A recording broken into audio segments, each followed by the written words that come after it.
Hey everyone, tonight we're not kicking things off with a philosopher or a king. Nope, we're diving into something far more perilous and complex: dating in the Middle Ages. Because believe it or not, trying to find love in an era of plagues, dowries, and relentless chaperones was somehow even more awkward than firing off a "what you doing" text at 2 a.m. From courtly love songs to sealing the deal with livestock, medieval romance was less about those fluttery butterfly feelings and more about securing land rights. So before you settle in, if you enjoy what I do here, take a quick moment to like the video and subscribe. And hey, let me know in the comments where you're tuning in from and what time it is for you. It's always fascinating to see our global audience.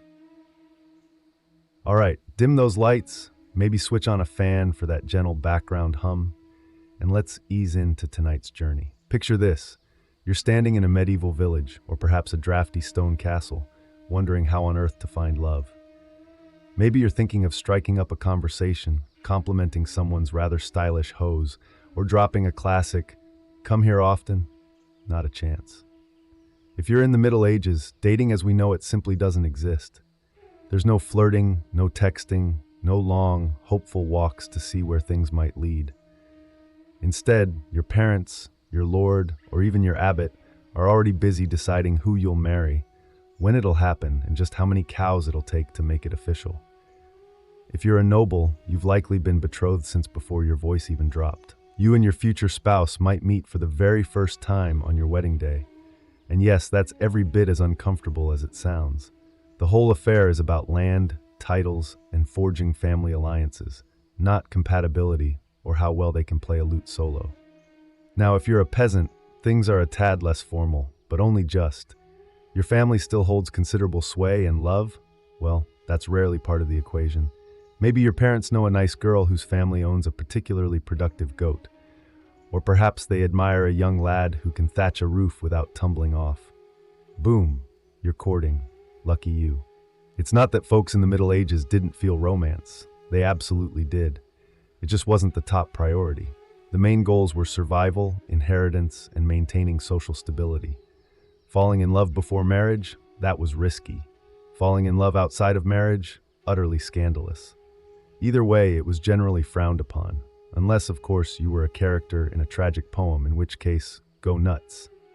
And yet you dream. Maybe you scribble a little verse on a spare piece of parchment. Maybe you sneak a glance across the bustling marketplace. Maybe, just maybe, you fall for someone who wasn't pre-approved by your family's livestock appraiser.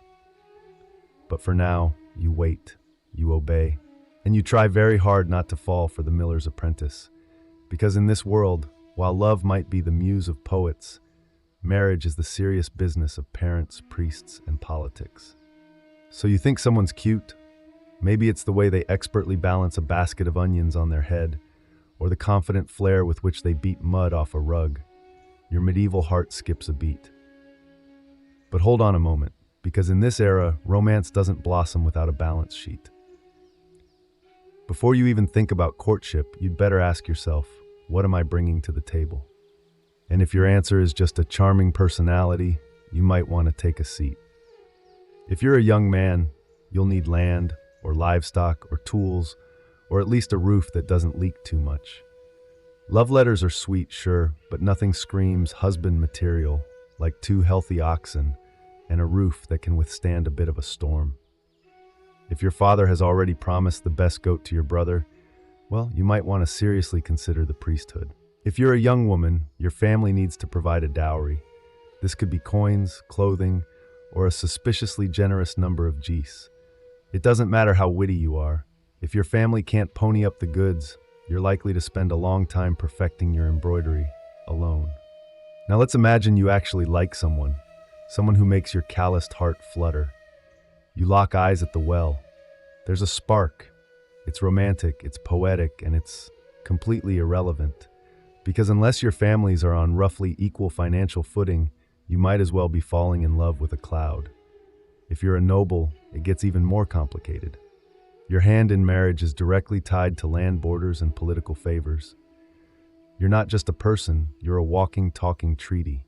Congratulations. Even peasants aren't immune. Marriage is, above all, practical. You don't marry for butterflies in your stomach. You marry because your pigpen happens to border someone else's wheat field. You dream of passion, but you settle for irrigation rights.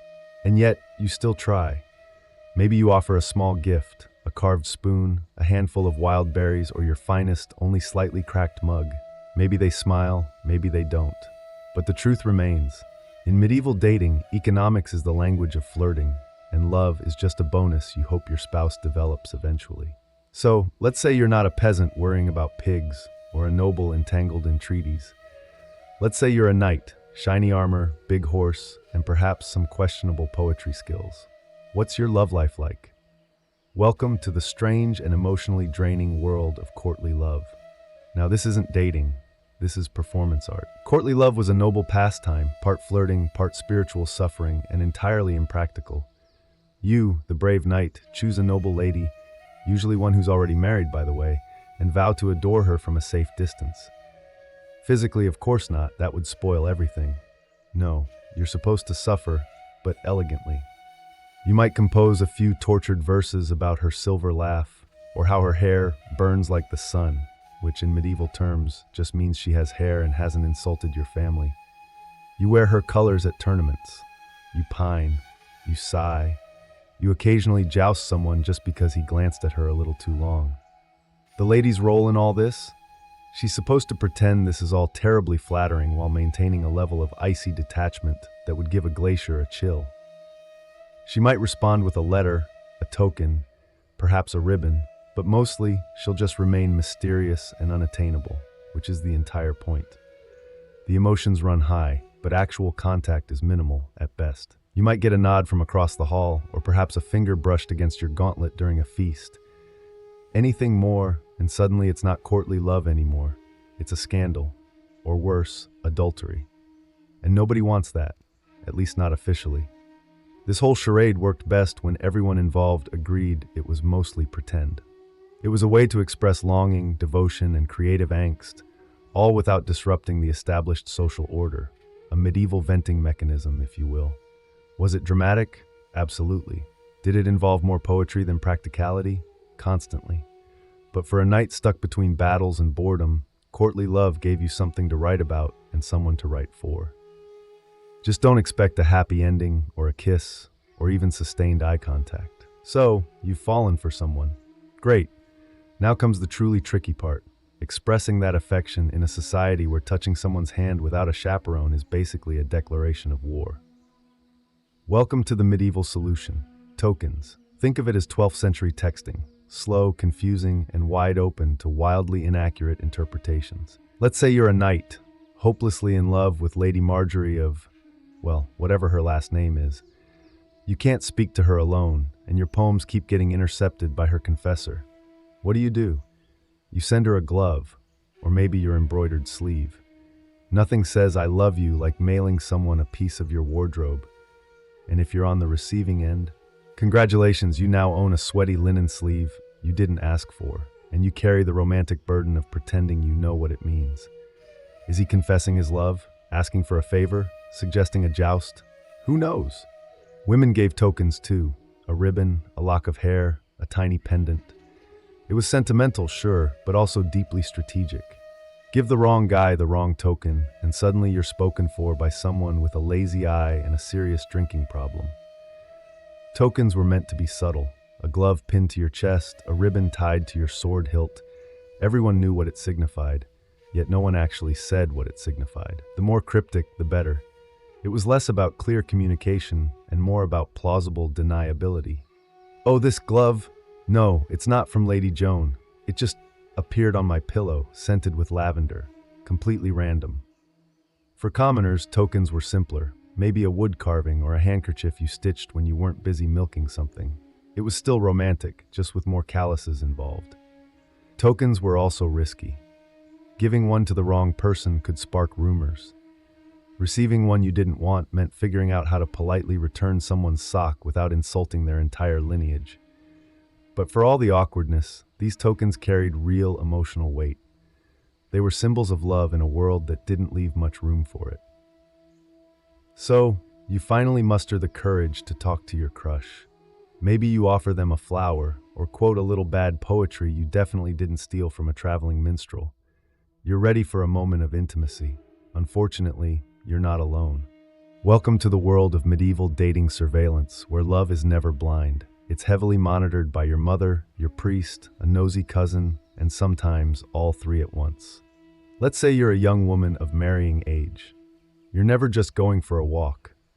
You're going for a walk with Margaret and her terrifyingly strict aunt, who's already judging your posture. Even if you're simply fetching water from the well, someone is watching. Someone is always watching.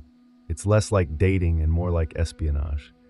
And if you're a man trying to court someone, you'd better hope you have the approval of her family, her parish priest, and the entire local gossip network.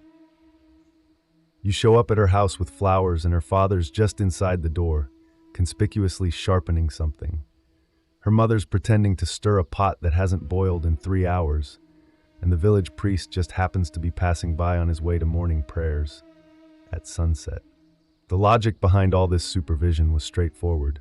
Protect virtue, preserve family honor, and absolutely prevent any unsanctioned touching, especially before marriage, especially alone, especially ever. Chaperones were there to monitor even the most innocent interactions. Group outings were monitored. Walks were supervised, sitting within a 2-meter radius of each other on a bench, only if someone's grandmother was knitting nearby, pretending not to listen. The church, of course, had opinions, lots of them. It regulated courtship the way a bouncer regulates a nightclub. Priests delivered sermons on proper conduct and wrote lengthy treatises on the dangers of flirtation. Yes, that's right, medieval clergy published anti-flirting manuals. Imagine someone painstakingly copying those out by candlelight while monks silently judged you from across the scriptorium. Even letter writing wasn't safe. Some monasteries actually opened love letters just to screen for moral content. That's right, divine censorship. So, if you wanted to fall in love, you had to get used to doing it quietly and in the constant presence of your entire extended family and possibly God himself. So you're in love, or at least medieval in love, which mostly involves longing, confusion, and a lot of pacing near windows. You've exchanged glances across a crowded feast. Maybe they picked up your dropped handkerchief and didn't immediately toss it into the fire. The tension is unbearable, but you still can't speak freely. There are chaperones, priests, and mothers lurking about like emotional border patrol agents. So what's your move? You write a letter. Ah, yes, the secret love letter, the most dangerous piece of parchment since an excommunication notice. This is your chance to confess your deepest feelings, using the most cryptic, overly poetic language imaginable. Because you can't just say, I like you. No, you must declare, my soul is a stag pierced by the arrow of your grace, roaming the forests of yearning. Naturally, if you're literate, which, let's be honest, isn't a given, you pen your message on vellum, or perhaps rough parchment. If you're really dedicated, you might even dust it with flower petals or a hint of perfume. Just be careful with that last one. A noble once accidentally used a love letter to wrap a herring and delivered it to the wrong girl. They're married now. It's fine. Now comes the delivery problem. You can't just hand it over. You need a courier, a loyal servant, a bribed monk, or perhaps a younger sibling with a limited understanding of potential consequences. Sometimes, even a minstrel would do the job, singing your heartfelt poem in the town square while pretending it was completely anonymous. Subtle, and the poetry itself? Risky. Very risky. The line between romantic and heretical was thinner than a monk's patience during Lent. If your metaphor even hinted at anything physical, you might find yourself confessing to both lust and literary exaggeration. But despite all the rules, people did write. Some letters survived, some poems were copied and passed around like forbidden fruit. In a world of rigid roles and constant supervision, a folded scrap of words could feel revolutionary. So you write, you take the risk, you press your trembling hand to the parchment, and you say everything you can't say aloud. Just don't sign it too clearly. You're aiming for romance, not a church trial. Finally, a break. A feast day, a harvest festival, a maypole dance. In short, a rare moment when your life isn't just work, prayer, and pretending you're not interested in the blacksmith's daughter. Today, you're allowed to flirt. Sort of. as long as no one important sees, or if everyone sees but politely pretends not to. Welcome to medieval festivals, where romance blooms under the watchful eyes of everyone you've ever met, plus 3 chickens. Festivals were one of the few socially approved occasions when men and women could actually mingle, laugh, and dare we say it, make eye contact. There's music, there's ale, there's someone wearing a flower crown with a dangerous level of confidence. You've never seen so many people not actively pretending to be miserable. If you're a peasant, you might try to impress your crush by winning the sack race, catching a greased pig, or juggling 3 stale rolls of bread. Nothing says I'm available like falling off a hay bale with dignity. Dancing was your best shot at actual physical contact. The rules were rigid, but a well-timed spin or a not-quite accidental hand graze could say more than any poem. The maypole dance, for example, was basically a giant excuse for coordinated flirtation, all wrapped up in ribbons and plausible deniability. And if you're noble, your version of festival flirting involved less hay and more poetry. You might compose a verse on the spot, compare your lady's eyes to twin candles or other glowing objects, and offer a trinket, hopefully not one that was clearly made by your servant 5 minutes earlier. Food helped too. Offer your beloved a meat pie or share a honey cake. If they accept it with a smile, you're doing well. If they hand it to their dog, well, time to start over with someone else. But remember, everything you do, someone is watching. A parent, a priest, a bard with a very big mouth. One misstep and your flirty smile becomes a youthful indiscretion discussed at church for the next 6 weeks. Still, for a few precious hours, you can pretend. Pretend you're in a world where love isn't a transaction, where laughter isn't suspicious, and where dancing in public doesn't automatically end in penance. Let's say you're not a knight, a noble, or a bard with a lute and an excess of feelings. You're a regular villager. You wake up with the cows, go to bed with the chickens, and spend most of your day ankle-deep in mud. You're not looking for a poetic soulmate. You're looking for someone who can milk a goat without causing emotional drama. Welcome to peasant courtship, where romance is practical, gestures are modest, and chemistry means we can survive winter together. In your world, dating is less about long conversations and more about shared tasks.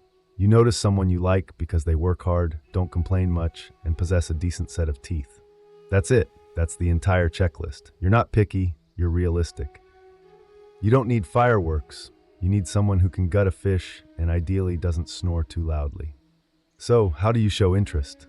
You give gifts, small, useful things. A basket of eggs, a bundle of firewood, a good turnip. And if you're feeling particularly bold, maybe a woven ribbon or a carved spoon. Nothing says I'm serious about you like a spoon you whittled by candlelight while your pig judged you silently. Conversations happen during shared chores. You might walk together to the mill, chat while tending sheep, or exchange pleasantries while shoveling something that smells questionable. No one's reciting poetry. You're talking about the weather, crop yields, and whether or not old Thomas fell in the well again. And yet, in its own way, it's romantic. There's a sweetness in the simplicity, a shared life built not on idealism, but on cooperation. You know each other's strengths, weaknesses, and how fast they can run when a goat escapes. Proposals often came quickly. If you both agreed, and the families did too, marriage followed. Maybe you moved into a shared hut. Maybe you built a new one from scratch with help from the village. You brought your best blanket, they brought a goat. Together, you began the strange miracle of domestic survival. It's not glamorous, but it's honest. You've done it.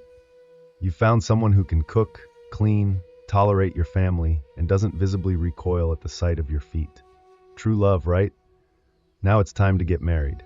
In medieval terms, this means you're entering into a contract, not exchanging dreamy vows under the stars. It's a legally binding transaction, often negotiated with all the passion of a livestock auction. If you're a peasant, it's still a big deal. You gather a few witnesses, talk to the local priest, and try not to trip over the Latin during the ceremony. But behind the sweet-sounding blessings is a serious checklist. Dowry, land rights, who gets the cow, and what happens if someone dies during planting season. Ah yes, romance. If you're from the upper class, buckle up. Your marriage is a full-blown legal negotiation. Your parents, their parents, the priest, the scribe, maybe a cousin who once studied law. They're all in on it. The bride and groom, they're mostly just standing nearby, looking decorative and nodding when spoken to. You may or may not have even met the person you're marrying. Your family has done the math. Your estate needs her fields, her dowry balances your debts, and both of your coats of arms look quite good next to each other. Love is optional, the merger is not. And once you're married, it's permanent. Divorce isn't really a thing unless you can prove someone wasn't baptized, was secretly related to you, oops, or died and conveniently forgot to mention it. Annulments existed, but they required a mountain of paperwork, a bit of luck, and a solid bribe. Still, not everything was bleak. Some couples genuinely grew to love each other, shared chores, raising children, surviving harsh winters. These things have a way of building affection, or at least tolerance, which in medieval terms is basically the same thing. The church was involved every step of the way. Marriage was a holy sacrament, one of the 7 big ones. You didn't just marry for legal reasons. You married because God apparently needed a witness, possibly 2. So you stand there, exchange vows, and smile as someone hands over a sack of onions and calls it a blessing. Now let's say you've had enough. Enough contracts, enough negotiations, enough being treated like a particularly valuable sack of flour. You're a noble, but for once you want to marry for love, not for land, not for lineage, not for your father's strategic ambitions, just love. Congratulations, you're about to cause a massive scandal. Noble elopements were the medieval equivalent of setting your family tree on fire and dancing in the ashes. If you ran off to marry someone of your own choosing, it wasn't just personal rebellion, it was political sabotage. Let's imagine you're Lady Eleonora, promised to Sir Boring von Estate Secure, but you've fallen madly in love with a penniless squire who smells faintly of horses and adventure. You meet in secret, whisper sweet nothings in the stables, and one day you vanish. You flee to a monastery where the abbot owes you a favor. There, you marry under questionable legality, with only a nervous monk and 2 chickens as witnesses. Back at home, chaos. Your family is outraged. Your father is threatening to lay siege to the groom's family garden. Your mother is crying into her embroidery hoop. The church is deeply concerned. The gossip, however, is delicious. And if you're the groom in this romantic rebellion, don't get too comfortable. Best case scenario, you get to keep your bride in your kneecaps. Worst case, you're excommunicated and disemboweled, probably in that order. Still, some couples got away with it. If the union couldn't be undone without causing even more embarrassment, families sometimes just sighed and moved on. After all, what's done is done, and at least nobody died, hopefully. In rare cases, these scandals became legends. Songs were written, poems composed, stories whispered at banquets. 2 nobles who chose love over duty were practically mythological. And yes, most noble marriages were transactional. But these moments, these brief rebellions, passionate escapes, whispered vows beneath moonlit towers, they reminded the world that love, though inconvenient, stubbornly refused to go extinct. So, if you ever feel dramatic for swiping left or turning down a second date, just remember, at least your love life doesn't involve secret weddings, angry barons, and a horse tied to a ladder outside your window. Ah, marriage, that beautiful union of 2 souls and their respective financial portfolios. Because in the Middle Ages, love was nice, but a dowry? Now that was truly romantic. Let's say you're a bride. You're not just getting married, you're being launched like a small dowry-equipped economic vessel.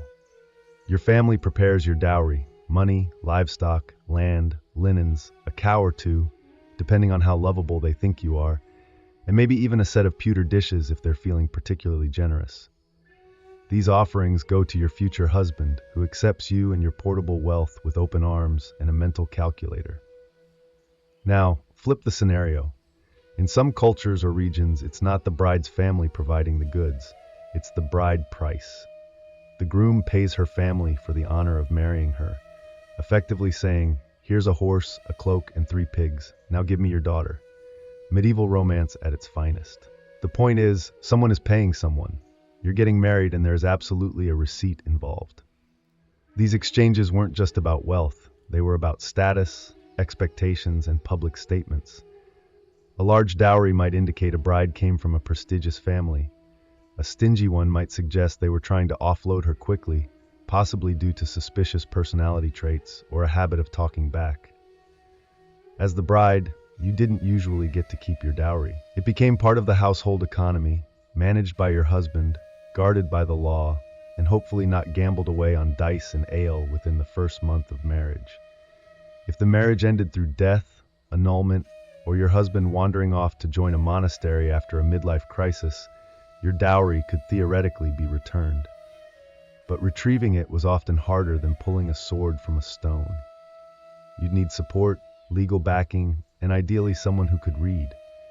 Meanwhile, the bride price, if paid, was like buying a rare goat, expensive up front and no refunds. It compensated the bride's family for the loss of her labor. After all, who's going to milk the sheep now? So while love was occasionally in the mix, money was always at the altar. So you didn't go the marriage route.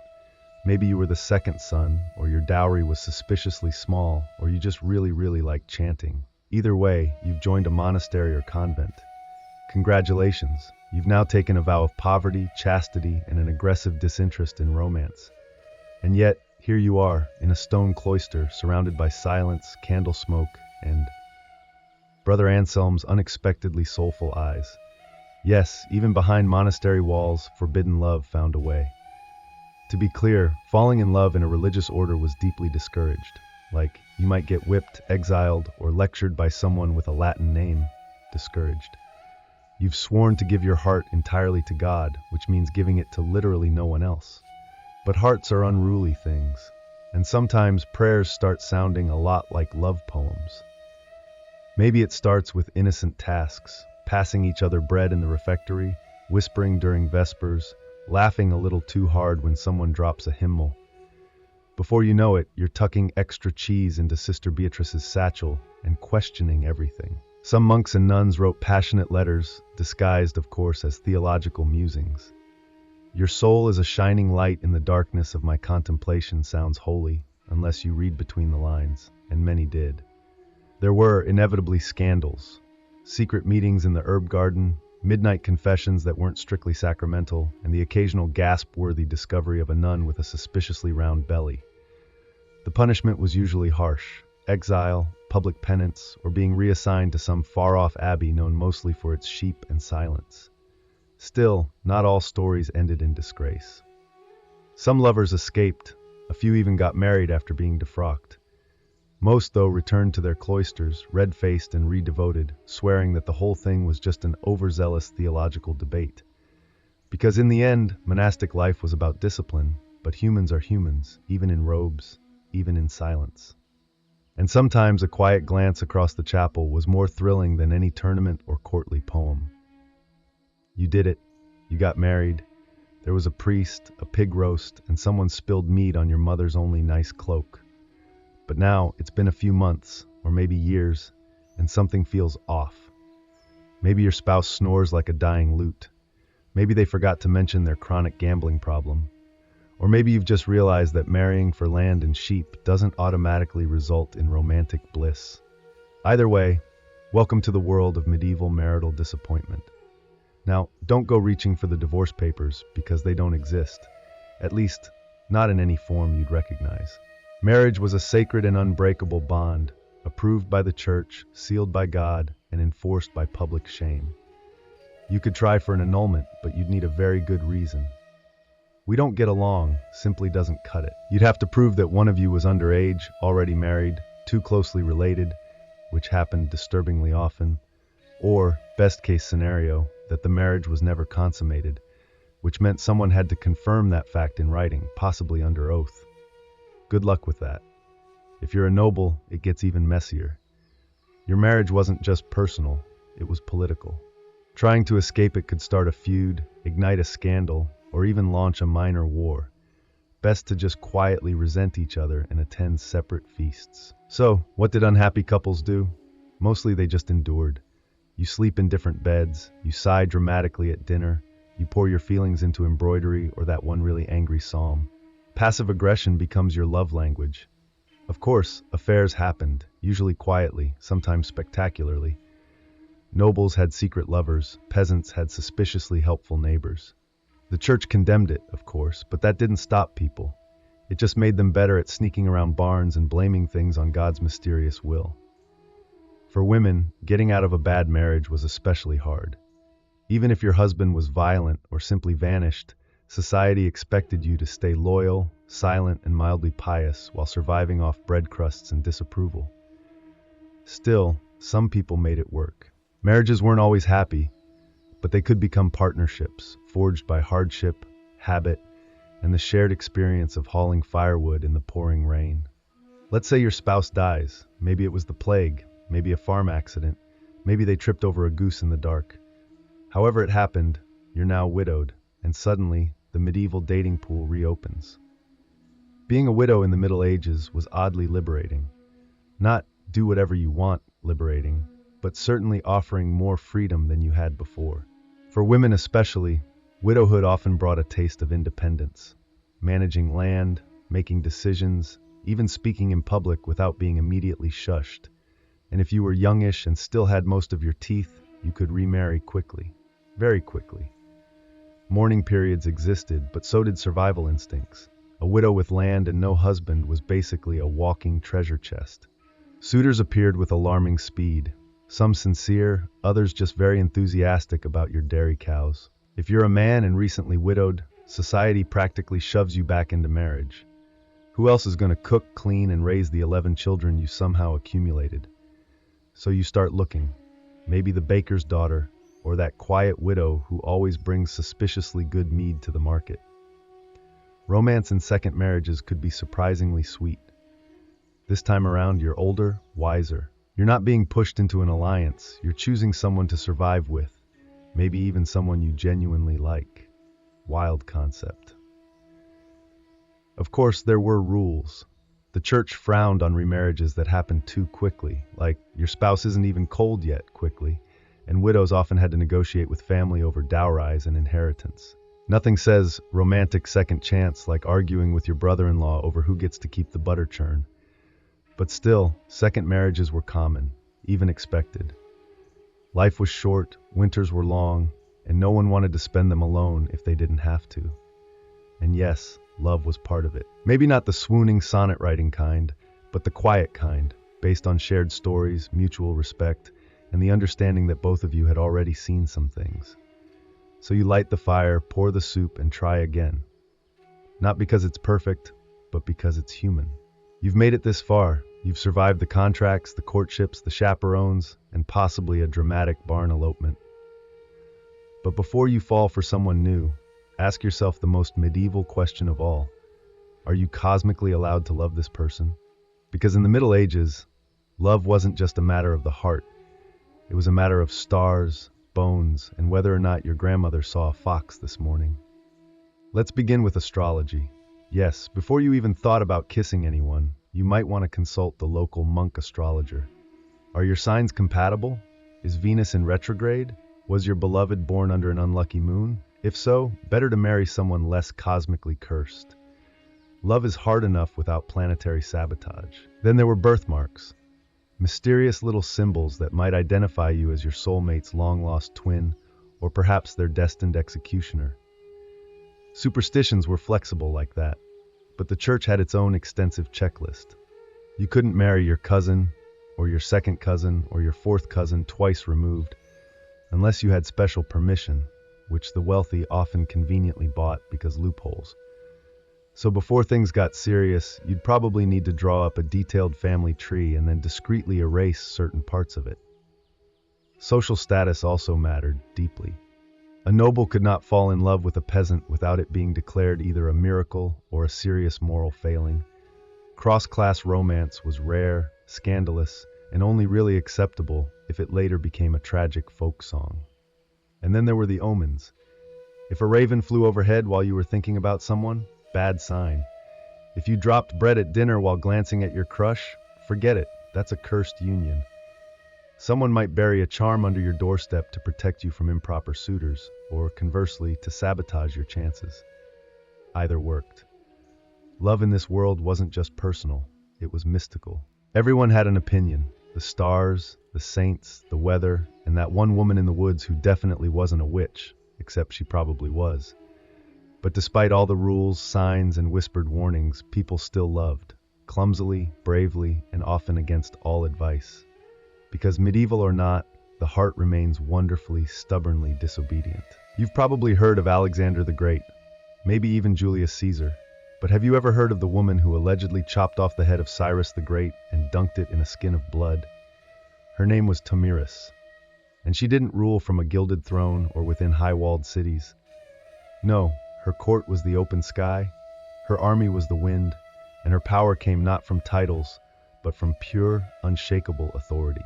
She was queen of the Massagetae, a confederation of nomadic tribes who roamed the steppes of Central Asia. Think horse archers, tattooed warriors, ritual feasts, and battlefield justice. Tamiris didn't inherit her power through some pampered courtier system. She rose through grit, leadership, and probably a healthy dose of "don't mess with me" energy. Her people were tough, accustomed to harsh winters, long migrations, and enemies on every side. But even among such formidable folk, she stood out. She was a warrior, a lawgiver, and a ruler in her own right. No husband overshadowed her, no brother guided her hand.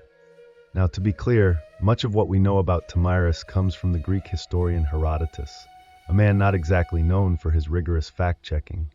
But if even a fraction of his account is true, then Tamiris wasn't just a queen, she was a storm in human form.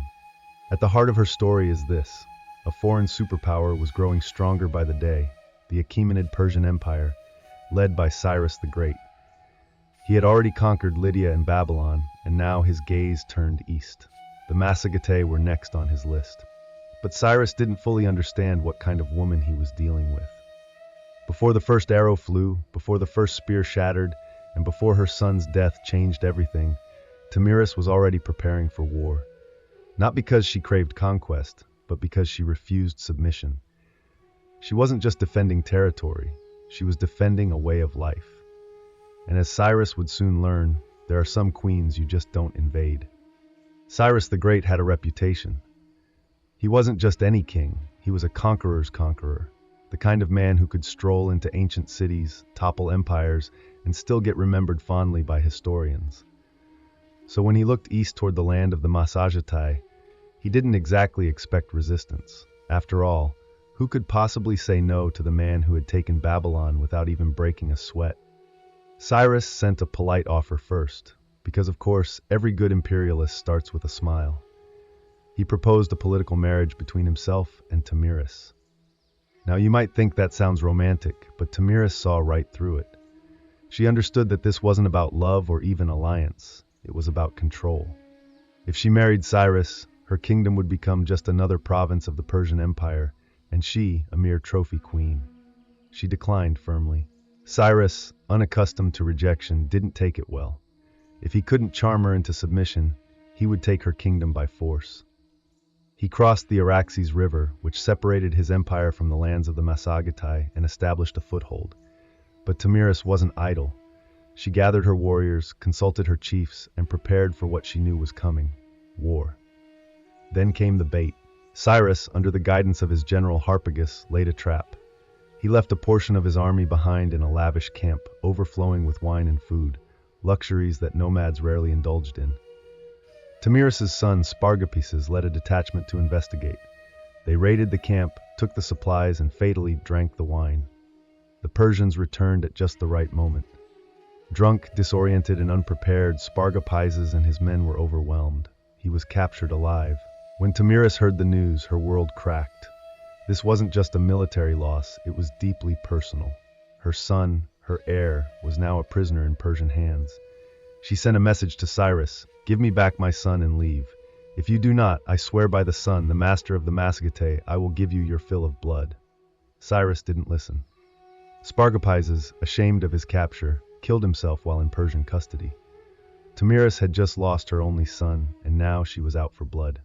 Grief is a powerful thing, but grief mixed with fury, that's the recipe for absolute devastation. When Tamiris learned her son Spargapises had taken his own life in Persian captivity, something inside her snapped. This was no longer about borders, pride, or even independence. This was war, soaked in vengeance. And Tamiris wasn't one to grieve quietly. She didn't retire to her tent in mourning robes or weep by the fire. No, she mounted her horse, sharpened her weapons, and swore an oath that would echo through history. She would face Cyrus in battle, she would defeat him, and then she would make sure he never forgot her name, even in death. According to Herodotus, Tomiris summoned her tribal council. Under her command, the Masagetai mobilized. Picture it, thousands of warriors on horseback, adorned in leather armor, wielding bows and spears, their faces painted with fury. They didn't march like a Persian army, they moved like a storm, swift, chaotic, and with deadly precision. This time, she set the trap. Cyrus, perhaps overconfident from his earlier deception, underestimated her resolve. But Tomiris knew his tactics now. She studied his movements, waited for the right moment, and then unleashed everything. The two armies clashed in what Herodotus describes as one of the bloodiest battles of the ancient world. There were no fancy formations or long speeches, just screaming horses, clashing blades, and a queen who fought fiercely alongside her warriors. No silk-robed empress here. Tomiris was in the thick of it, riding hard, cutting down enemies with merciless focus. And when the dust finally settled, Cyrus the Great was dead. Tomiris, ever theatrical in her justice, had his body searched for. His head was severed, placed into a wineskin filled with blood, and presented as a final offering. According to Herodotus, she spoke to it, "You thirsted for blood, now drink your fill." Whether or not every detail of this gruesome scene is true is almost beside the point. What matters is that Tomiris won. She crushed the most powerful empire of her day, avenged her son, and made sure that her name would be remembered not as a victim, but as a conqueror. And this was just the start of her legend. The battlefield was silent. The Persians were dead or fleeing, their legendary king lifeless in the dust. And Tomiris, she didn't celebrate like a conqueror. She didn't parade through Persepolis or carve her face into coins. Instead, she stood over Cyrus's body, her vengeance fulfilled, but her heart still broken. Victory, it turned out, didn't bring peace. The Masagetai had won more than just a battle. They had turned the tide of empire. The death of Cyrus the Great sent shockwaves across the ancient world. In Babylon, Egypt, and the far corners of the Persian realm, rumors swirled. The unstoppable king had fallen, not at the hands of another great empire, but to a nomadic queen who had no throne, no palace, just fury, grit, and a cavalry of warriors who would ride into hell for her. And yet Tomiris didn't exploit her victory for further conquest. She returned to her people with the same pragmatism she had always ruled with. No war taxes, no imperial ambitions. She didn't try to seize the Persian throne. That wasn't her world. Her justice had been served. Her son had been avenged. The empire could continue without Cyrus, but now it would think twice before ever riding east again. It's worth noting just how rare this was. Most rulers, after winning a battle of that magnitude, would have grabbed power with both hands. But Tomiris seemed more concerned with preserving her people's freedom than expanding her own reach. And yet, this is where her story begins to fade. There are no records of her after the battle, no statues, no royal tomb, no Masagetai monuments carved in stone. She rides into the fog of history, as elusive and untamed as the steppes themselves. Historians debate whether Herodotus exaggerated her tale. Some say Cyrus died elsewhere, that the wineskin of blood was merely poetic fiction. But even skeptics agree. Someone dealt Persia a heavy blow, and it wasn't a king, it wasn't a general, it was a queen, a mother, a woman whose love for her son fueled one of the most dramatic reckonings in ancient history. And her story? It didn't need to be written in stone. It was carried by the wind. Because when the wind howls across the steppe, some still say it whispers her name, Tomiris. To truly understand Tomiris, you have to understand the people she led. The Masagetai weren't your typical ancient civilization. No marble temples, no hanging gardens, no scrolls of delicate poetry. They were a nomadic warrior culture, living in the vast, untamed lands east of the Caspian Sea, lands too wild for Persian satraps or Babylonian scribes. Their world was one of constant movement, survival, and unwavering honor. Imagine sprawling plains without borders, herds of horses and cattle serving as currency, and warriors practically raised in the saddle. Children were taught to ride before they could walk straight. Archery wasn't a sport, it was second nature. Their bows were compact and deadly, their armor layers of leather and scale, flexible for riding, sturdy for war. They hunted, they raided, and they fought fiercely to protect their freedom.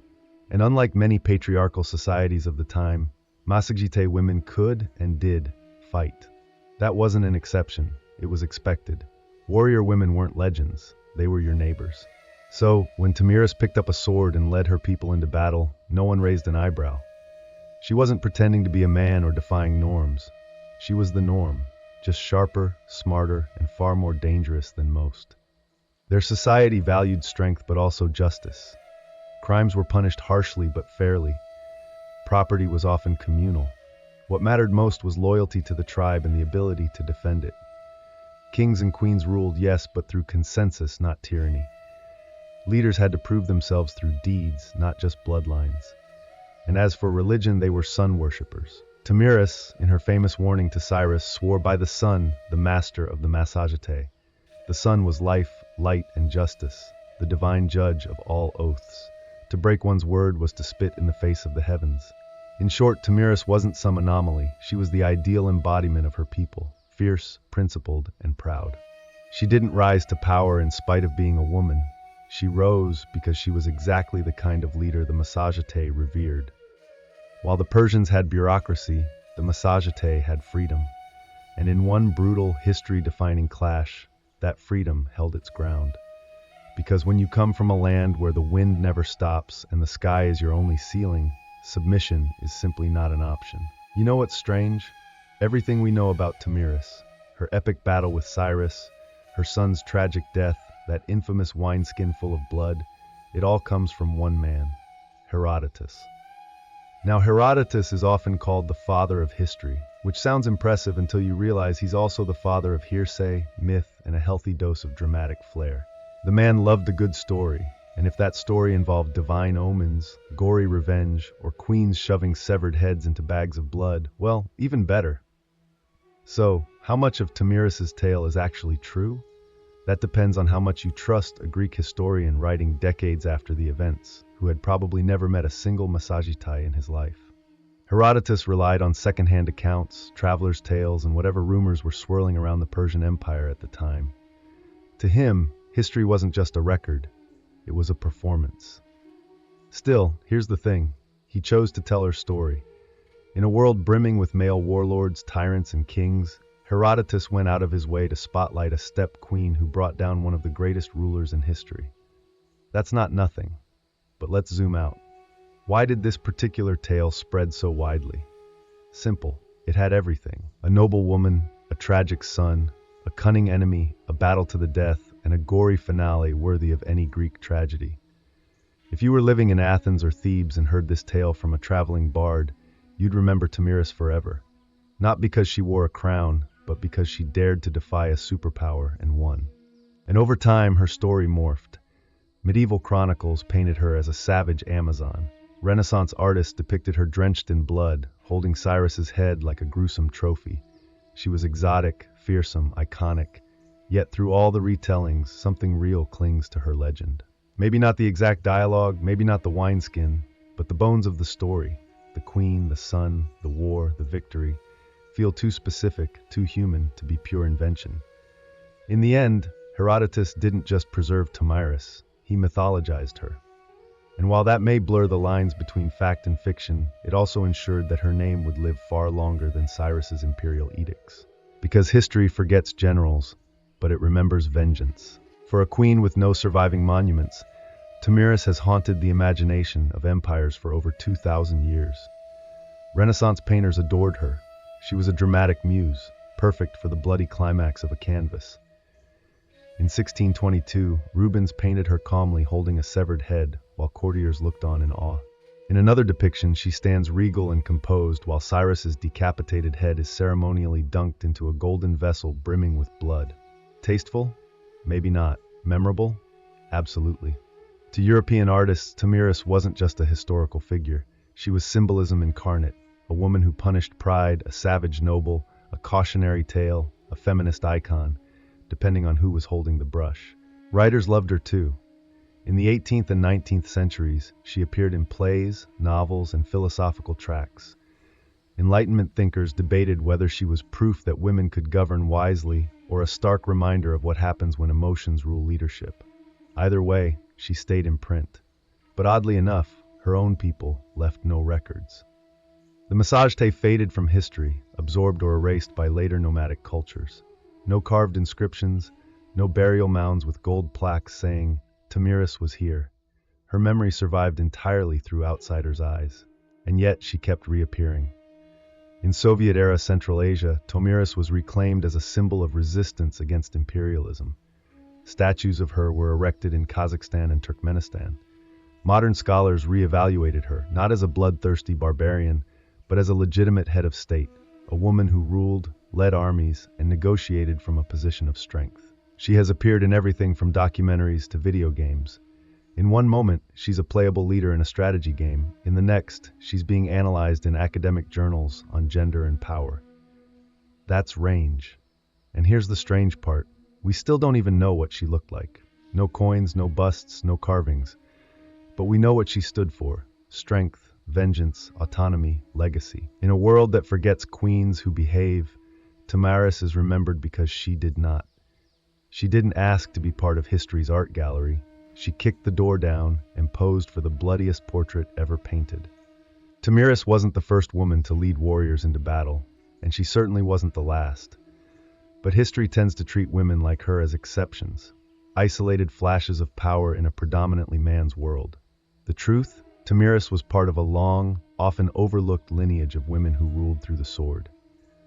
Let's rewind a bit. Before Tamiris, there was Shamaramat, the Assyrian queen who may have inspired the mythical Semiramis, builder of cities, slayer of rebels.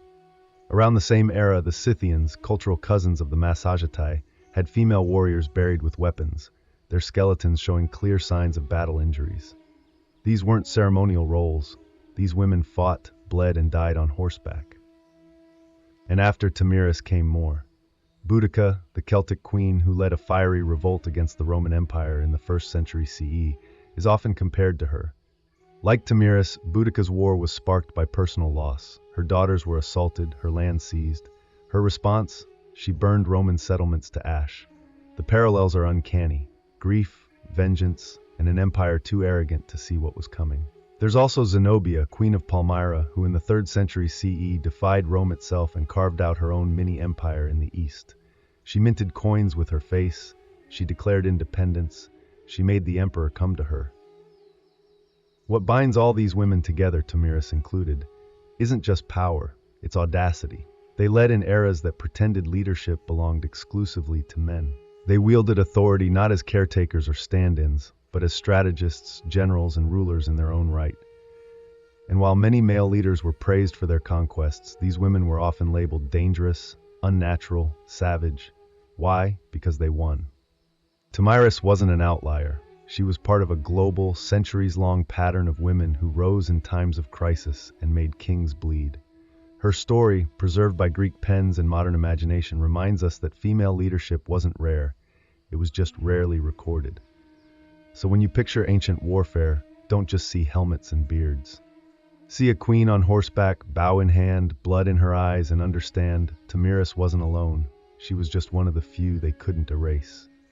Tamiris never built a palace. She didn't leave behind golden inscriptions or dynastic walls. There's no great tomb, no preserved armor, no marble bust in a museum, and yet she endures. In many ways, her legacy is a paradox. Her entire story hinges on a handful of paragraphs from Herodotus, biased, embellished, possibly fictional, but those words planted a seed that refused to die. For over 2 millennia, her name has resurfaced again and again, in times when the world needed to remember that power doesn't always wear a crown or a beard. She's been reimagined through so many lenses. To Renaissance Europe, she was the noble savage, a warning to tyrants. To modern Central Asia, she became a folk hero, a symbol of resistance and national pride, especially in countries still reckoning with colonial and imperial pasts. Statues of her rise from plazas in Kazakhstan. Children learn her name in school books. Politicians quote her when invoking strength and independence. But beyond symbolism and myth, there's something undeniably human about her story. It's about a mother who lost her son. It's about a leader forced to choose between surrender and survival. It's about a person who, when cornered by one of the greatest powers the world had ever seen, chose to fight and won. In a world that often erases the names of warrior women, Tamiris persists, like a blade buried just beneath the surface, always ready to be unearthed by a new generation hungry for stories of untamed defiance. She reminds us that history isn't just kings and empires, it's also mothers and queens, grief and revenge, dirt and blood. It's the silent moments after battle when a woman stands alone in a field littered with corpses, knowing she has changed the course of the world but will never be fully believed. And that might be her greatest legacy, the refusal to be forgotten. No statues? No problem. Her name still rides on the wind of the steppes. Her story still makes emperors look mortal. And her legend still whispers the warning, "Come for me, and you'll drink your fill of blood." So the next time you hear of a great king's downfall, remember, sometimes the final blow comes not from a rival empire, but from a queen on horseback, lost to history but never truly gone. Imagine a life where your walls are made of felt, your roof is stitched from hide, and your front door opens onto the vast horizon. There are no cities, no farmland, no stone monuments to pass on to the future, just the rhythm of hooves, the whisper of grass, and the ever-changing sky.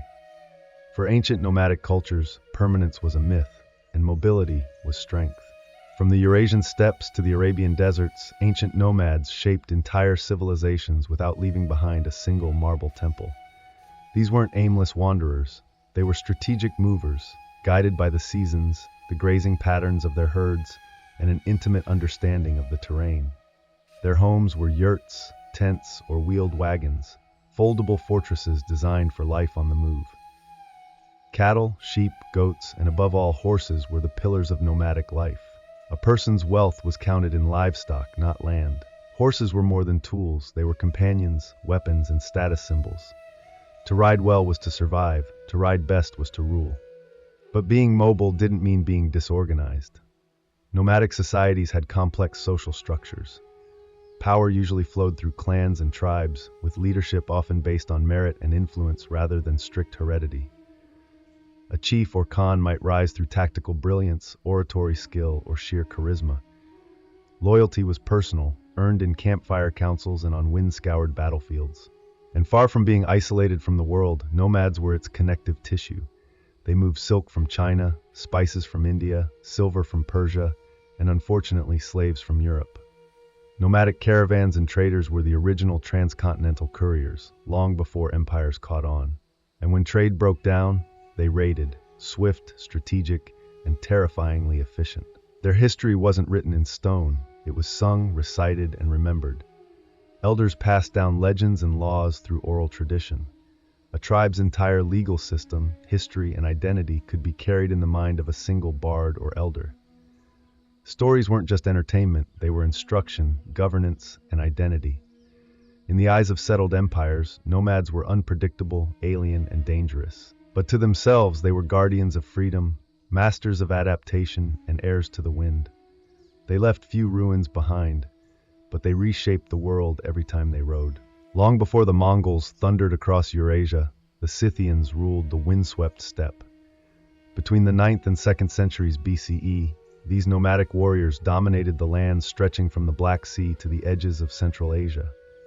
To the Greeks, they were fearsome horsemen and exotic barbarians.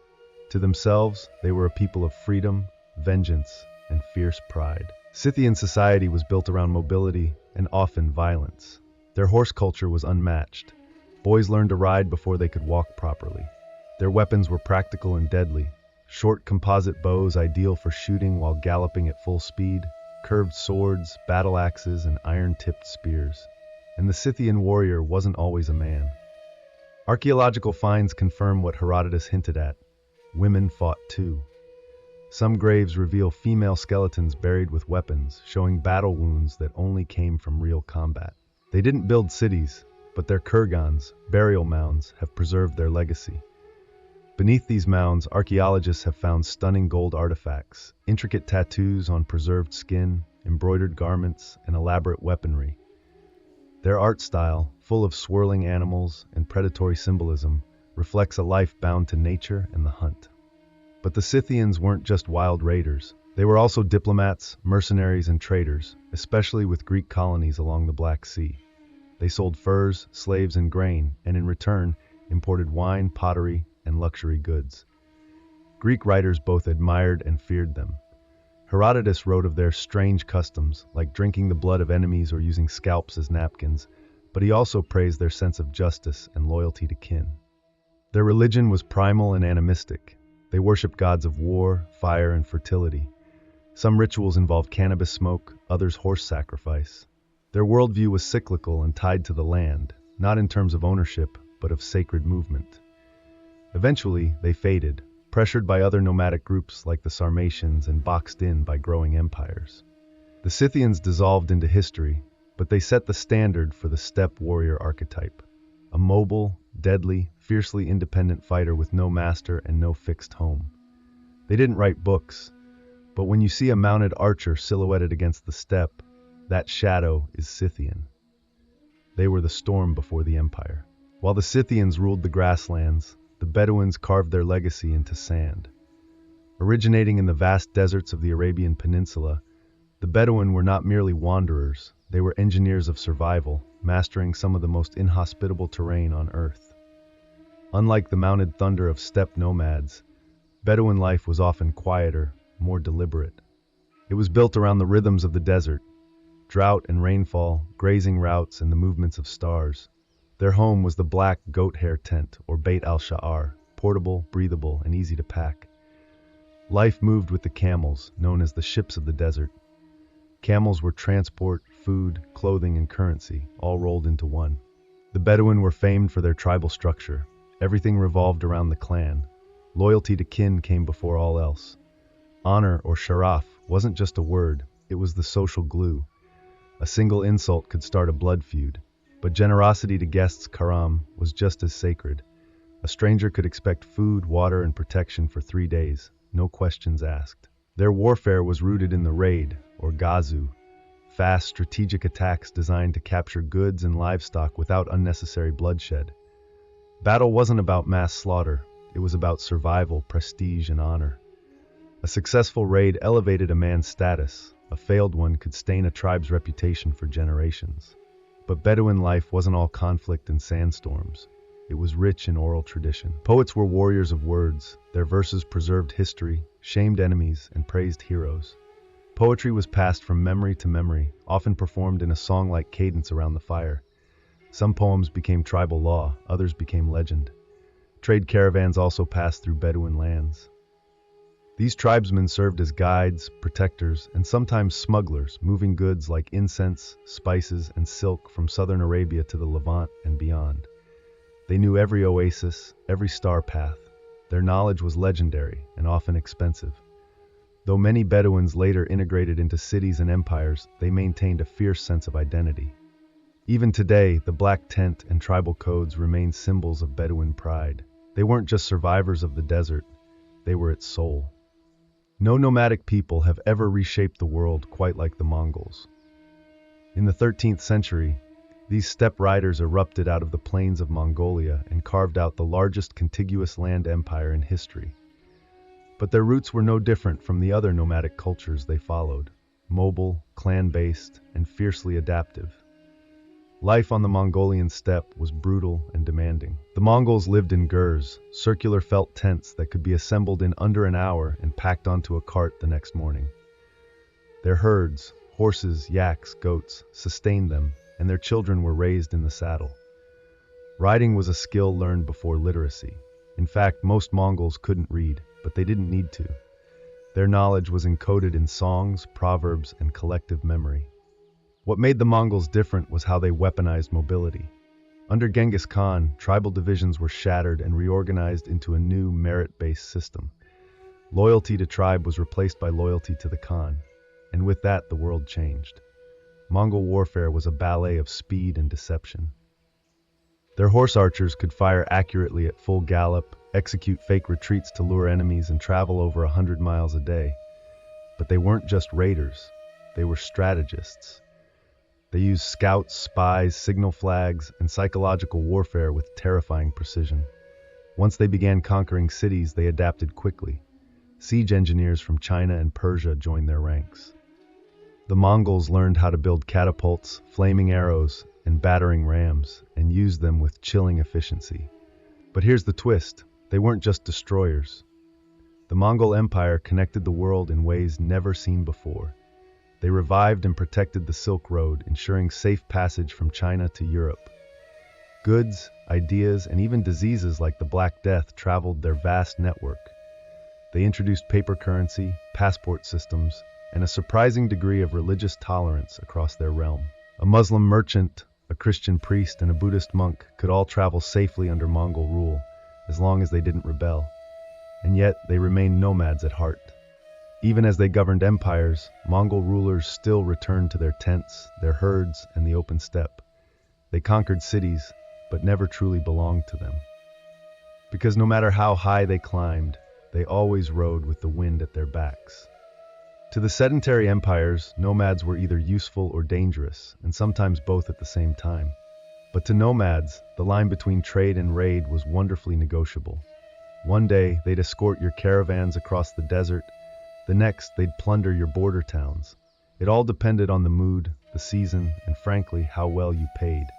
Trade was vital to nomadic life. Most nomads couldn't grow grain or make pottery. They needed tools, textiles, spices, and luxury goods.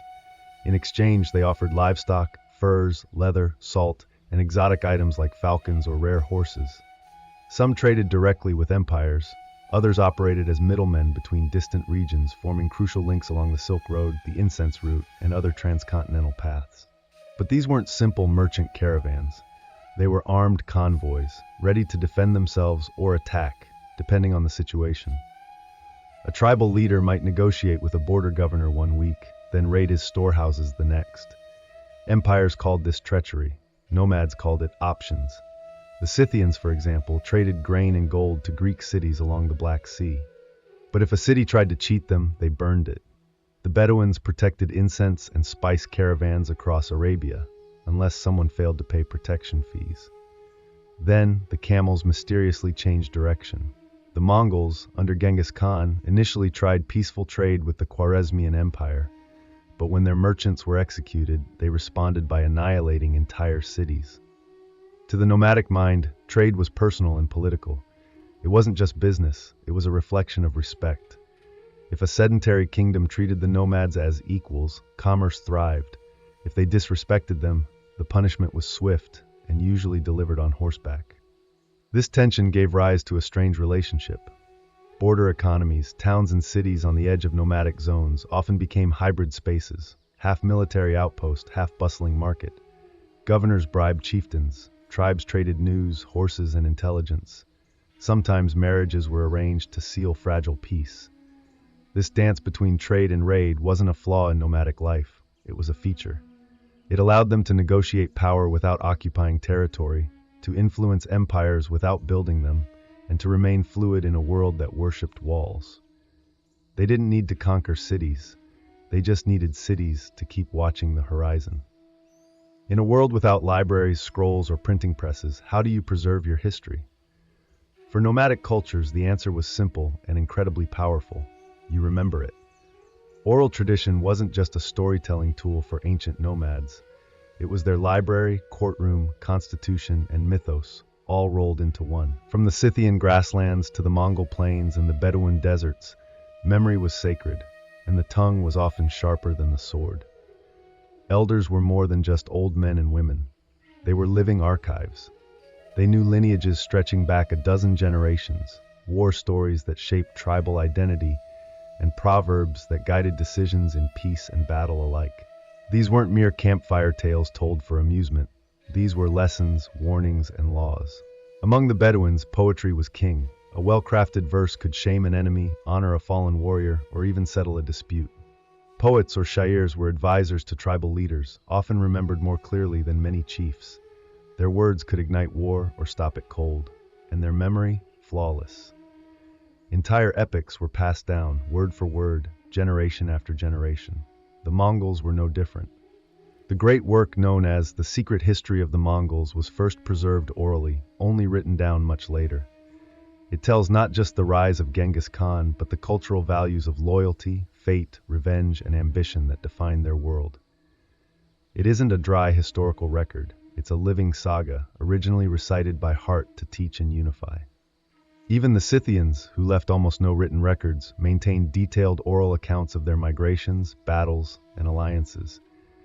When Greek writers like Herodotus described their tales, they were capturing echoes of a far older spoken tradition, history passed through campfires, not chiseled in stone. Oral tradition had its risks, of course. Memories could fade, stories might evolve.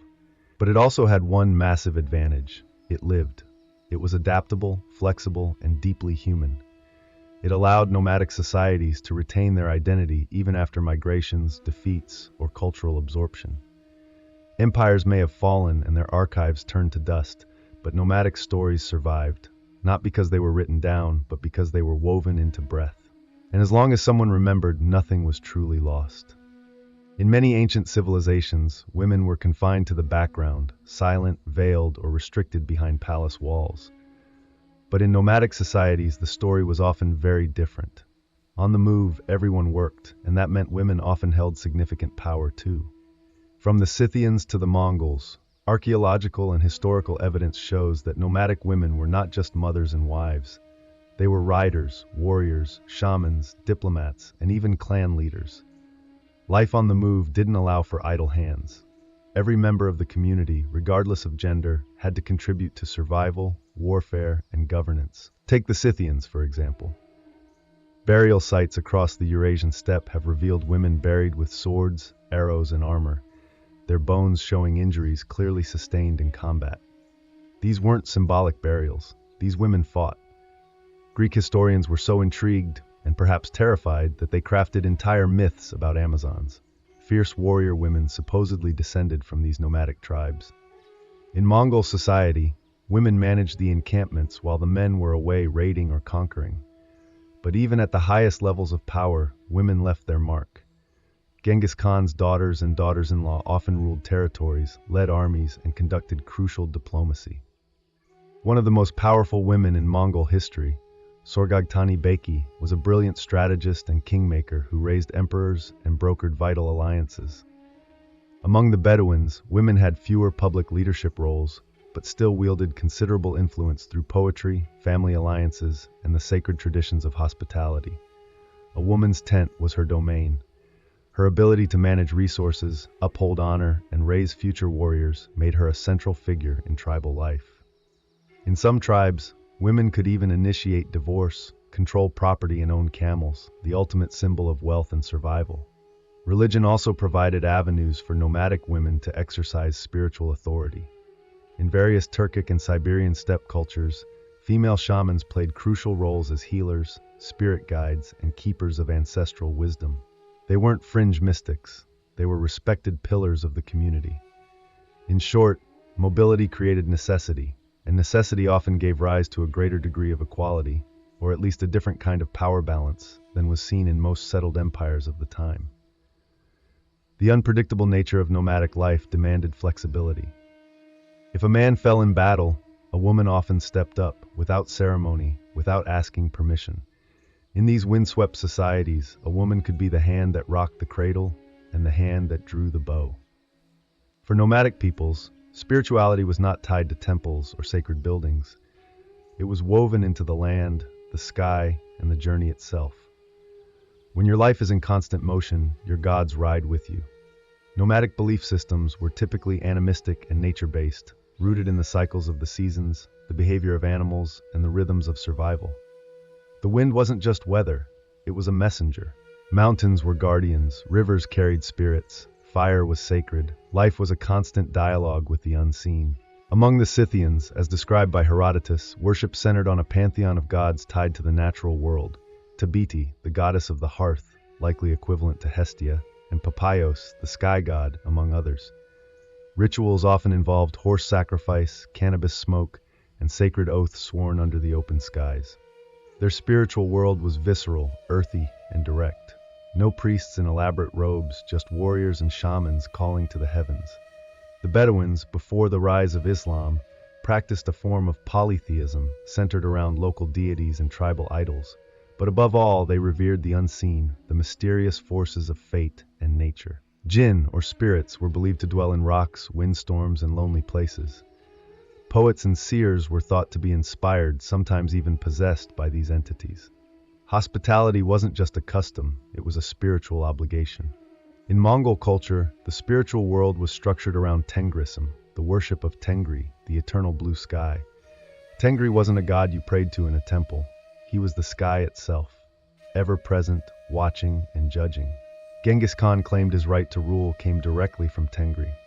Mongols also revered earth spirits, ancestral ghosts, and the sacred fire that burned in the center of every tent. Shamanism played a vital role. Shamans were healers, spirit guides, and often political advisors. The beauty of nomadic spirituality was its adaptability. As nomads came into contact with Buddhists, Muslims, Christians, and others, they often blended these beliefs with their own. Mongol emperors famously patronized multiple religions at once. A Bedouin could follow Islamic law while still clinging to older, desert-rooted customs. Whereas cities built temples to contain the divine, nomads carried the sacred with them. Their gods moved, their rituals adapted, and their beliefs flowed like the rivers they crossed. Because to a nomad, faith didn't need four walls, just sky above, earth below, and memory in between. They didn't leave behind pyramids or cathedrals. You won't find their capitals on modern maps. And yet, the legacy of ancient nomadic cultures is written all over history, in the flow of trade, the scars of conquest, and even the languages we speak. Nomads were not historical footnotes. They were architects of disruption, reshaping entire continents through sheer movement. The Silk Road? That wasn't just a route for silk and spices. It was a highway built by hooves, maintained by the diplomacy, muscle, and local knowledge of countless nomadic tribes. Without them, East and West might never have truly met. Empires feared them, and for good reason. The Scythians, Xiongnu, Turks, and Mongols all challenged the myth of urban superiority. Their victories exposed a fundamental truth: mobility can outthink monuments. Where empires moved slowly, nomads adapted. When cities relied on walls, nomads relied on speed. But their influence wasn't only military. They acted as cultural bridges, carrying music, recipes, stories, and even religions from one world to another. Mongol rule, for instance, brought Chinese printing technology to Persia. Arab Bedouin traditions deeply shaped the early Islamic world, from language and law to poetry and codes of honor. Turkic nomads laid the groundwork for what would become the Ottoman Empire. The paths they rode became arteries of civilization. Even after their empires faded, their spirit endured. You can see it in modern horsemanship, in oral storytelling cultures, and in the values of kinship, resilience, and independence that still echo across the steppe, desert, and tundra. In many ways, they also serve as a warning. They remind us that no structure is permanent, not even the grandest empire. They proved that the wind could erase borders, and that power didn't need to be carved in stone to be real. Today, many nomadic peoples still exist, though fewer in number and often under pressure from modern borders, climate change, and urbanization. Yet their descendants carry traditions older than most nations: hospitality to strangers, reverence for animals, and stories that ride through generations like horses through fog. So when you study history, don't just look at the walls, the temples, the thrones. Look between them. That's where the nomads lived. And that's where history moved. In the mid-1800s, America was a country divided, not just by politics, but by sheer terrain. The East bustled with cities, factories, and ports.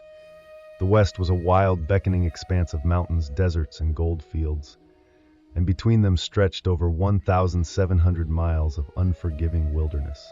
To journey from New York to California meant weeks on a ship braving Cape Horn, or months in a wagon, dodging disease, bandits, and relentless dust. But the dream was there. A railroad that would tie the country together, steel rail by steel rail, a direct line from coast to coast. Unthinkable to some, inevitable to others. Visionaries believed it could unite the republic, speed up communication, move armies, open vast new markets, and finally settle the untamed frontier. To build it, however, would require more than ambition.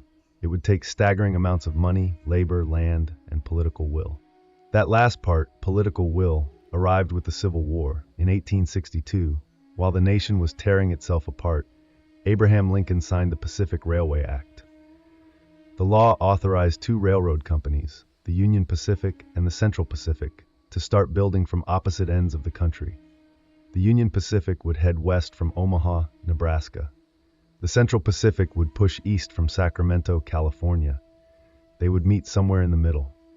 To fuel this colossal construction effort, the government offered massive land grants.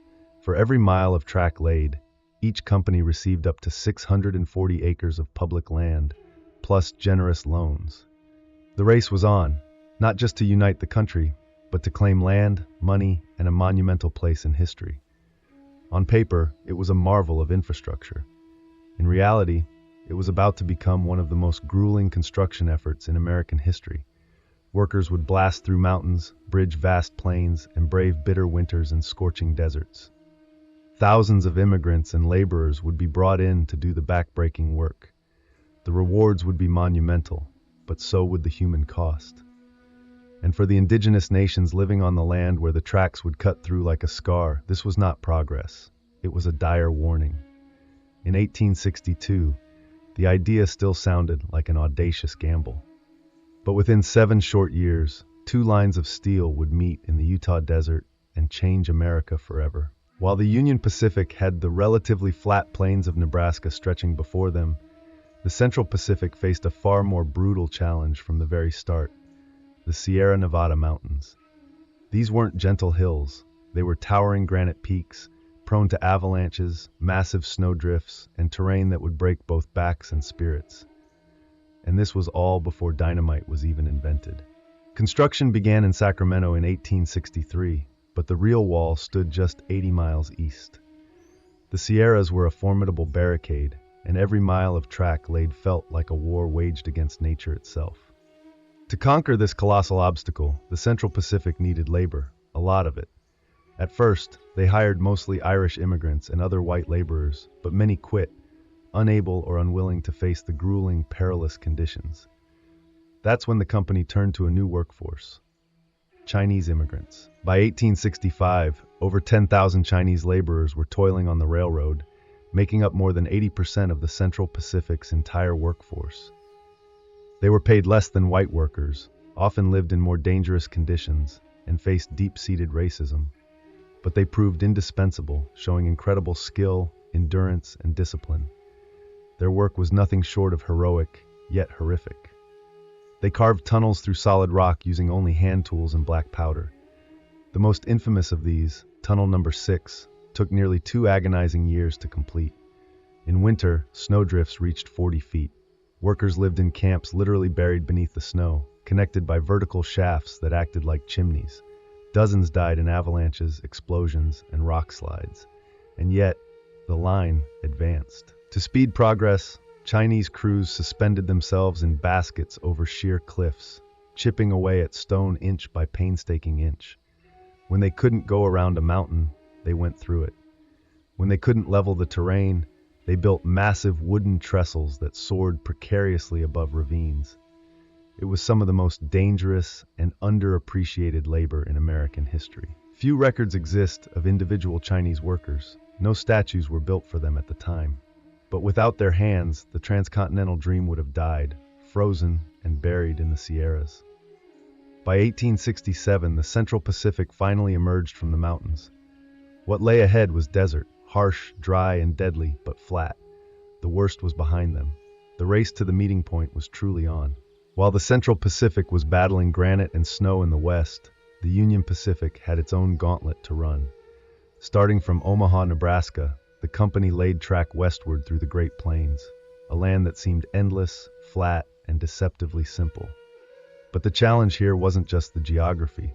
It was people, politics, and power. The Union Pacific hired largely Irish immigrants, former Union soldiers, and freedmen. Many were veterans looking for steady pay after the ravages of the Civil War. Crews could lay 2, sometimes even 3 miles of track in a single day. The wide-open plains allowed for incredible speed, but they also exposed the workers to raids, potential starvation, and extreme environmental conditions. This was indigenous land. The Pawnee, Cheyenne, Arapaho, and Lakota Sioux had hunted, lived, and died on these plains for generations. And to them, the railroad was not progress, it was an invasion. The track cut directly through tribal hunting grounds. The smoke-belching engines frightened the vital buffalo herds. telegraph poles and surveyors disrupted sacred spaces. Tribes saw what was coming: settlers, soldiers, fences, and inevitable displacement. Resistance was unavoidable. The Lakota Sioux, under leaders like Red Cloud, fought back fiercely. They raided camps, attacked surveying teams, and tore up rails. In response, the U.S. government built forts along the route and stationed troops to guard the track. Railroad construction became a militarized operation, with track layers working under the constant protection of armed guards. It was a low-grade, simmering war, fought with rifles and treaties that never seemed to last. For the indigenous nations, the railroad represented a death sentence for their way of life. And they were right. Still, the Union Pacific pushed forward, financially backed by massive federal loans and led by ambitious, sometimes ruthless men like Thomas Durant. Crews lived in temporary, ramshackle towns dubbed Hell on Wheels, which sprang up overnight and disappeared just as fast. Gambling, whiskey, and violence followed the workers like a persistent dust storm. By 1867, the Union Pacific had reached Cheyenne and was heading into Wyoming. The mountains loomed in the distance, but the real mountain they were climbing was a political one. How do you unite a nation when you're laying rails over the bones of another? For the Union Pacific, the answer was brutally simple: lay the track and don't look back. The story of the Transcontinental Railroad is often told with images of golden spikes and great men in top hats. But the real story? It's soaked in sweat, muscle, and pain. Much of it provided by men whose names were never recorded, whose graves were never marked, and whose stories were effectively buried beneath the tracks they built. On the Central Pacific, it was the Chinese laborers who performed the impossible. Nearly 15,000 of them, most hailing from Guangdong Province, endured freezing temperatures, deadly explosions, and relentless racial hostility while tunneling through the treacherous Sierra Nevada. They earned less than white workers, received virtually no recognition, and were often housed in separate, inferior camps. But they persisted, quietly, skillfully, and relentlessly. Despite being initially dismissed as weak and unfit by early skeptics, the Chinese crews soon proved to be the most reliable and disciplined workforce on the entire railroad. They blasted rock, laid rail, built towering trestles, and cooked their own food, often staying healthier than their counterparts. Yet, when the last spike was driven at Promontory Point, stunningly, none of them were invited to the celebration photo. Meanwhile, on the Union Pacific, Irish immigrants made up a large portion of the workforce. Many had survived famine and war in their homeland, only to face new dangers on the American plains. They fought off raids, laid track at incredible speeds, and often drank themselves to sleep in rickety, overcrowded tents. Their lives were hard, brutal, and often short, but their labor was absolutely essential. Former enslaved African Americans also worked the rails, some hired as freedmen seeking better lives and opportunities in the West. Their contributions, like those of the Chinese and Irish, went largely uncredited and uncelebrated. Laborers of color were consistently exploited but utterly indispensable. This was a multinational workforce, building a nation with bare hands and broken backs. And then there were the cooks, blacksmiths, teamsters, and supply haulers, each playing a vital role in keeping the great machine of progress moving forward. None of them were executives, but without them, there would be no golden spike, no transcontinental triumph. In the grand American myth, we tend to spotlight the visionaries and tycoons, but railroads weren't laid by dreams alone. They were laid by calloused hands, by underpaid men and marginalized workers, people who literally bent history with no guarantee they'd ever be remembered for it. They didn't build the railroad for glory. They built it to survive. By the late 1860s, the two railroad companies, the Union Pacific and the Central Pacific, were no longer just building tracks. They were locked in a frenzied, high-stakes competition. Each was racing toward an invisible meeting point somewhere in the Utah Territory. But this wasn't a gentleman's agreement. It was a cutthroat war for land, money, and prestige. Why the incredible urgency? Because of the way the government subsidies worked. For every mile of track completed, each company received substantial federal land grants and hefty loans. The more track you built, the more profit you claimed. So naturally, both sides tried to outbuild the other, sometimes even laying parallel tracks in opposite directions, knowing full well that only one set would ultimately be used. It became absurd. Crews worked at a breakneck, almost manic pace. The Central Pacific, fresh off their hard-won victory over the Sierra Nevada, now blasted their way through the Nevada and Utah deserts. Meanwhile, the Union Pacific crossed rivers and high plains, skirting the edge of the Rocky Mountains. They even began laying track through areas they knew the government would eventually declare wasteful, just to secure that precious funding. Work intensified to near obsessive levels. The Central Pacific's Chinese crews set a world record in April 1869, an astonishing 10 miles of track laid in a single day, a feat unmatched even today. They accomplished this using perfectly synchronized teams, rotating shifts, and a rhythm honed through years of relentless labor. Union Pacific crews, not to be outdone, pushed equally hard from the east, despite ongoing labor strikes, persistent supply issues, and often chaotic mismanagement from their chief financier, Thomas Durant, who seemed more interested in stock manipulation than actual railroad engineering. The two tracks finally neared each other at Promontory Summit in present-day Utah. Surveyors marked the site. Arrangements were made for a formal ceremony. Locomotives from both companies, Central Pacific's Jupiter and Union Pacific's number 119, were brought face-to-face, cowcatcher to cowcatcher. Executives prepared grand speeches. A special golden spike was commissioned. Telegraph wires were meticulously hooked up to transmit the final hammer blows in real time across the eager nation. But behind the planned celebration was the lingering, harsh reality. The race had been brutal, often reckless, and driven entirely by profit. The rails were now joined, but the scars they left behind, on the land, on the laborers, and on countless lives, would remain for generations. Progress had a finish line, and both companies were willing to trample over anything and anyone to cross it. On May 10, 1869, the windswept plains of Promontory Summit, Utah, became the unlikely center of the American universe. A crowd of workers, officials, journalists, and railroad executives gathered to witness the momentous event, the joining of the Union Pacific and Central Pacific Railroads, the completion of the Transcontinental Railroad. Two gleaming locomotives stood nose to nose on the finished track, the Central Pacific's Jupiter and the Union Pacific's number 119. Between them lay a final symbolic rail, and at its center, a golden spike, elegantly engraved with the words, "May God continue the unity of our country as this railroad unites the two great oceans of the world." Telegraph lines had been connected to the ceremonial hammer. Each blow would send an electric signal pulsing across the country. As Leland Stanford, representing the Central Pacific, raised the sledgehammer, Americans across the nation leaned in to listen. With each swing, the telegraph clicked, "Done." Church bells rang, cannons fired, cities erupted in spontaneous celebration, from New York to San Francisco. It was as if a national artery had been stitched together in real time. The East and West were no longer months apart, they were a mere 7 days apart by rail. It was a stunning engineering achievement. The United States was now bound, coast to coast, by steel and steam. The symbolic significance couldn't be overstated. A young, post-Civil War nation had proven it could connect its fractured parts and march confidently into a modern industrial era. But not everyone was part of this triumphant celebration. None of the Chinese workers who had laid the vast majority of the Central Pacific's treacherous track were invited to the iconic photo. They had been deliberately excluded from the ceremony entirely, despite their indispensable role in accomplishing the impossible.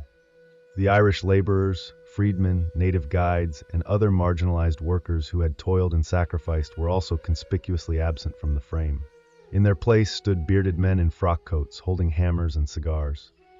So, while the country celebrated unity, the reality was far more complex.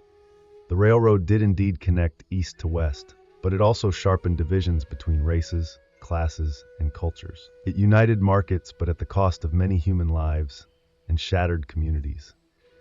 The photo taken that day captured the official story of the railroad, but the real, far more complicated story that was buried beneath the track. The completion of the Transcontinental Railroad didn't just shrink geography, it caused the American economy to explode.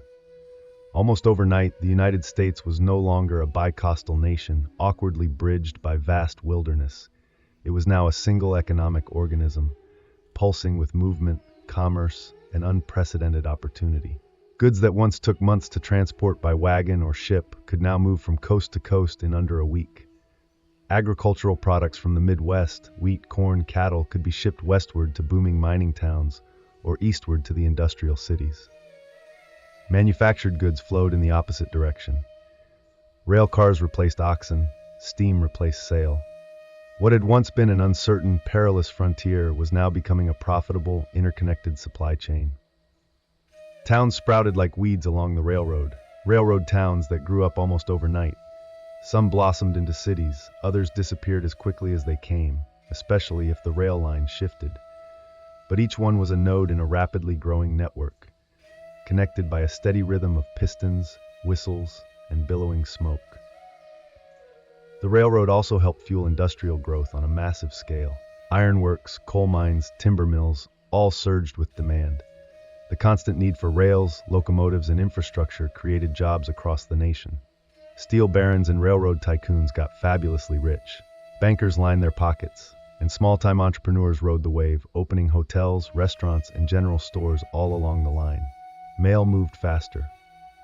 News traveled across time zones in days instead of weeks. For the first time, the government could project real, tangible presence across the full continent, deploying troops, resources, and political influence wherever the rails reached. And let's not forget the human factor. Millions of people moved west. Immigrants from Europe who once landed in New York now saw a direct path to land and labor in California, Oregon, and the rapidly developing Western territories. Homesteaders, prospectors, ranchers, and outlaws all rode the same steel road toward their respective destinies. Of course, this boom wasn't evenly shared. Wealth overwhelmingly flowed upward. Native lands were devoured. Laborers often remained poor and exploited. But there's no denying it. The railroad transformed the U.S. from a collection of regional republics into a continental power. The engine wasn't just moving people, it was moving money, power, and the future. And once it started, it wasn't going to stop. Beneath the polished steel and triumphant headlines of the Transcontinental Railroad lay a darker, more tragic legacy: the systematic destruction of indigenous lands, lives, and cultures. The railroad didn't just connect east and west. It sliced directly through native homelands, carving out routes through territories held for centuries by the Lakota, Cheyenne, Shoshone, Ute, and many other nations. What had once been open plains and sacred ground was now irrevocably divided by rails, telegraph poles, and encroaching fencing. With each spike driven, native sovereignty was further eroded. The impact was immediate and brutal. Buffalo herds, central to the economies, diets, and spirituality of plains tribes, were slaughtered on a massive scale to clear the way for trains and settlers. In some horrifying instances, passengers were even encouraged to shoot buffalo for sport from moving trains. These magnificent herds, once numbering in the tens of millions, dwindled to near extinction in just a few short decades. The railroad brought more than just tracks. It brought waves of settlers, soldiers, and surveyors. Towns popped up where there had been none. Homesteaders, empowered by the federal government, staked claims on tribal lands. What treaties hadn't already taken, the railroad now absorbed. And with settlers came enforcement. Military garrisons were sent to protect the tracks and suppress any and all resistance. Conflicts erupted.